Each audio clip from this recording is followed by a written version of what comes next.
माई के दूधवा कोनो दूधवा में हर मिठाई नहीं खे बाबू, मिठाई नहीं खे। भरत भैया भागा बाटे जेकरा घर में माई नहीं खे, भागा बाटे जेकरा घर में माई नहीं खे। माई के दूधवा कोनो दूधवा में मिठाई नहीं खे बाबू, मिठाई नहीं खे। भागा बाटे जेकरा घर में माई नहीं खे, भागा बाटे जेकरा घर में माई नहीं खे।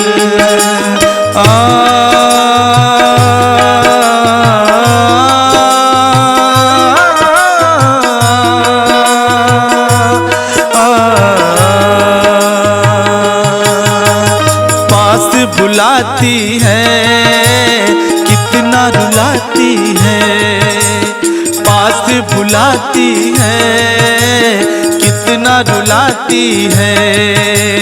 याद तुम्हारी जब जब मुझको आती है, आती है। भागा बाटे जेकरा घर में माई नहीं खे, भागा बाटे जेकरा घर में माई नहीं खे। लेकिन भैया यह गाना के भाव यह बा कि अपना माता पिता से प्यार करा, कैसे पाल पोस के तो के बड़ा करे नहीं, और बड़ा होने के बाद तू भुला जाला। तो भाव का है, ममता के आंचल में तोहरा के पलली, ममता के आंचल में तोहरा के पलली। सब दुख सही के तोह के बचौली, सब दुख सही के तोह के बचौली। ममता के आंचल में तोहरा के पलली, सब दुख सही के तोह के बचौली। माई के सेवा से बढ़ के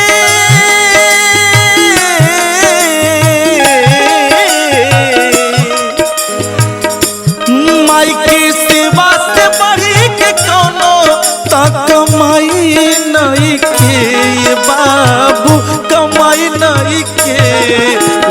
भागा बाटे जेकरा घर में माई नहीं के, भागा बाटे जेकरा घर में माई नहीं खे। भागा बाटे जेकरा घर में माई नहीं खे।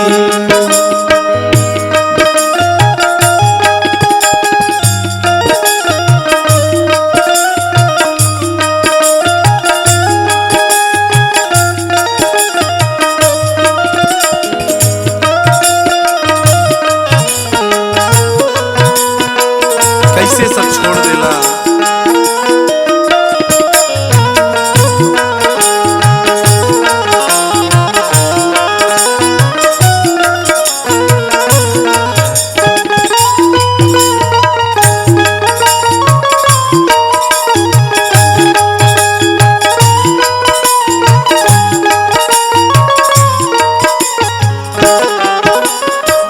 देखिए जा भैया, जब ठंडी के महीना होखेला,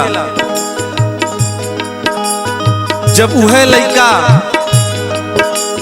बिस्तरा पे पेशाब कर देला, त अपन माई जोन होखेली करेजा से कितना कोमल होली।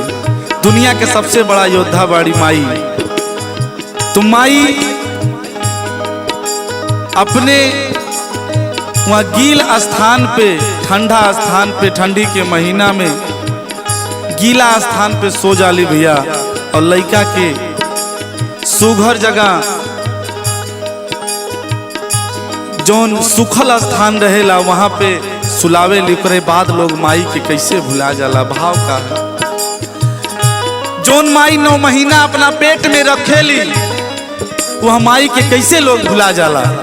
अरे माई तो माई होली, माई के करेजा केहू के ना हो पाई भैया। तब का भावा 9वें महीना पेटे में रखली,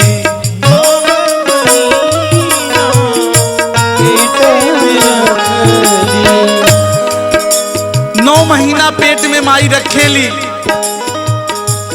ओकरा बाद लड़का कैसे भुला जाला, कैसे इतना कठोर हो जाला कि अपना माई बाप के भुला जाला, अपना माई बाबू के भुला जाला। 9वें महीना पेटे में रखली, सब दुख सही के तोह के बचौली। माई के सेवा से बढ़ के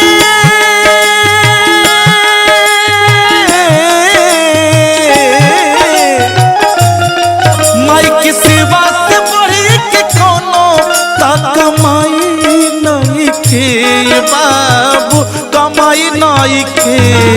उ भागा बाटे जेकरा घर में माई नहीं के, उ भागा बाटे जेकरा घर में माई नहीं के, उ भागा बाटे जेकरा घर में माई नहीं के। माई के दूधवा दोनों दूधवा में मिठाई नहीं खे बाबू, मिठाई नहीं खे।